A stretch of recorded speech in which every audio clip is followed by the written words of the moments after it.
నమస్తే, నేను వేద. వెల్కమ్ బ్యాక్ టు ఎంత అందమైన జీవితం.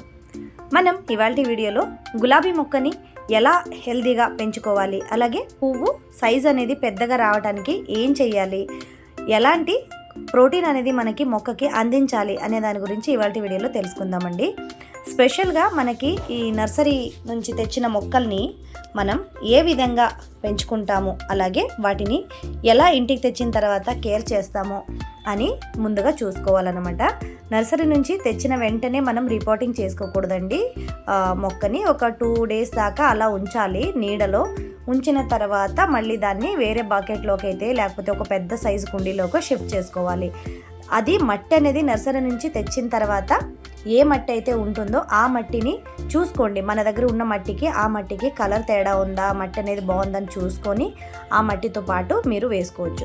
మట్టి కనుక బాగాలేదు, బ్లాక్ సాయిల్ అనుకుంటే, ఒకవేళ మీ దగ్గర ఉండేది రెడ్ సాయిల్ అని అనుకుంటే వెంటనే మట్టిని కూడా మార్చేసి మీరు మొక్కని మాత్రమే పెట్టుకోవాల్సి వస్తుంది.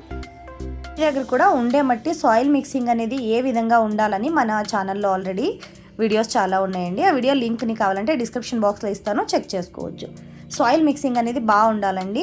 స్పెషల్గా గులాబీ మొక్కకి కేర్ ఎక్కువ కావాలన్నమాట. ఎందుకంటే మనకి నాటు గులాబీల కన్నా ఈ హైబ్రిడ్ గులాబీలకి కేర్ అనేది చాలా ఎక్కువగా కావాలన్నమాట. సో బాగా ప్రోటీన్ ఎందులో ఉంటుందంటే ఎగ్ షెల్స్ కానీ, చెడిపోయిన ఎగ్స్ కానీ, అలా వాటిలో ప్రోటీన్ అనేది అత్యధికంగా ఉంటుంది. కాబట్టి మనం మొక్కకి ఎగ్ షెల్స్ అనేది నెలకొక్కసారైనా తప్పకుండా ఇవ్వాలన్నమాట. ఈ ఎగ్ షెల్స్ని మీరు పొడి చేసి కూడా ఇవ్వచ్చు. పొడి చేసి ఎలా ఇవ్వాలి, ఎంత ఇవ్వాలి అనే దాని గురించి ఒక వీడియో ఉంది. ఆ వీడియోని కావాలంటే లింక్ డిస్క్రిప్షన్ బాక్స్లో ఇస్తానండి, చూడని వాళ్ళు ఎవరైనా. పువ్వు సైజ్ అనేది బాగా హెల్తీగా రావాలంటే ఈ ఎగ్ షెల్స్ని కనుక మీరు ఒక్కసారి ఇచ్చారనుకోండి, సో చాలా అంటే చాలా పెద్ద పెద్ద పూలు వస్తాయి. మొక్క కూడా చాలా బాగా హెల్తీగా పెరుగుతుంది అన్నమాట. కలర్ కూడా కాంప్రమైజ్ ఉండదండి. మీకు కలర్ ఏదైతే ఉంటుందో అది యాక్చువల్ కలర్ వస్తుంది. ఒక్కసారి పువ్వు పూసిందంటే ఒక వారం రోజుల దాకా ఈ పువ్వు అనేది ఉంటుందన్నమాట. సో ఇది మరి ఎగ్ షెల్స్ని ఎలా ఇవ్వాలి అనే దాన్ని కూడా డీటెయిల్గా చూసుకుందాం ఇవాళ వీడియోలో. మీరు ఎగ్ షెల్స్ని కనుక పొడి చేసి ఇస్తే చాలా మంచిదండి. మీరు మిక్సీలో వేసేసి పొడి చేసి ఇస్తారా, లేకపోతే ఒక రాయి తీసుకొని దంచేసి దాన్ని బాగా పౌడర్ కింద చేసి ఇస్తే చాలా మంచిది. మొక్కకి తొందరగా అబ్జార్బ్ అయిపోతుంది ప్రోటీన్ అనేది.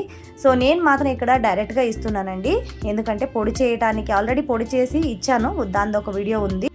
మరి ఎగ్ షెల్స్ని డైరెక్ట్గా మొక్కకి ఇస్తే ఎలా ఉంటుంది అని కూడా చాలామందికి డౌట్స్ ఉంటాయి కదండి. చాలామంది కూడా డైరెక్ట్గానే ఇస్తారండి. డైరెక్ట్గా ఎందుకు ఇవ్వకూడదని అంటారంటే అవి తొందరగా కుళ్ళిపోవు కాబట్టి డైరెక్ట్గా ఇవ్వకూడదు అంటారు. కానీ మనకి నర్సరీ నుంచి తెచ్చిన మొక్క కాబట్టి దీన్ని ఒక్కసారిగా మీరు పొడి చేసి ఇస్తే ప్రోటీన్ ఎక్కువైనా కూడా మొక్క బతకదండి. అందుకనే ఇది కొంచెం నిదానంగా ప్రోటీన్ అనేది దీనికి అబ్జార్బ్ అవ్వాలని చెప్పి నేను ఇది పొడి చేయకుండా అలా ఇస్తున్నాను అనమాట. మట్టి అనేది బాగా కొంచెం లోతుగా తవ్వాలన్నమాట. బకెట్లో ఒక సైడ్లో మొక్కని పెట్టారు కదా, వేర్లకి హాని కాకుండా ఒక సైడ్లో కొంచెం లోతుగా మట్టి తవ్వేసి, ఇవి నాకు దగ్గరగా ఒక 10 ఎగ్స్ పీల్స్ అయితే ఉంటాయి అన్నమాట. వీటిని మాత్రం ఒక్కసారి మట్టి బాగా లోతుగా తీసి మీరు వేశారంటే చాలా రోజుల వరకు మట్టి, ఒకవేళ మీరు మొక్కలో ఉండే మట్టి కదిపినా కూడా ఆ షెల్స్ అనేవి బయటికి రాకుండా ఉంటాయి అన్నమాట. అందుకే కొంచెం లోతుగా వేసుకుంటే మొక్కకి ప్రోటీన్ అనేది నిదానంగా అందుతుందండి. మీరు ఒకవేళ పౌడర్ చేసి కనుక ఇచ్చారనుకోండి, తక్కువ మోతాదులో ఇవ్వాలి. అలాగే మీరు ఒక నెలకొకసారి ఇవ్వాల్సి ఉంటుంది. సో ఇలా కనుక మీరు ఇచ్చారనుకోండి, ఒక 3 months 2 months 1 monthకి ఒకసారి ఒక 2-3 ఎగ్ షెల్స్ అలా ఇస్తే సరిపోతుంది. నేను ఇప్పుడు కొంచెం ఎక్కువగా ఇచ్చాను కాబట్టి నేను ఇప్పుడు 3 months దాకా ఎగ్ షెల్స్ అనేది ఏమీ ఇవ్వనన్నమాట. వీటికి ప్రోటీన్ కంటెంట్ ఉండేది ఏది కూడా ఇవ్వనన్నమాట. సో చూసారు కదండి, మరి మొక్కని బాగా హెల్తీగా పెంచుకోవాలంటే ప్రోటీన్ అనేది ఈ విధంగా అందిస్తే చాలన్నమాట. ఇవాళ వీడియో అయితే ఇదన్నమాట. ఈ వీడియో కనుక నచ్చితే తప్పకుండా లైక్ చేయండి. మరి వీడియో యూస్ఫుల్ అని అనిపిస్తే మీ ఫ్రెండ్స్ అండ్ రిలేటివ్స్కి, ఫ్యామిలీకి షేర్ చేయండి. సో మన ఛానల్ ఎవరైనా కొత్తగా చూస్తున్నట్లయితే తప్పకుండా మన ఛానల్ని సబ్స్క్రైబ్ చేసుకోండి. మరొక మంచి వీడియోతో రేపు మీ ముందు ఉంటాను.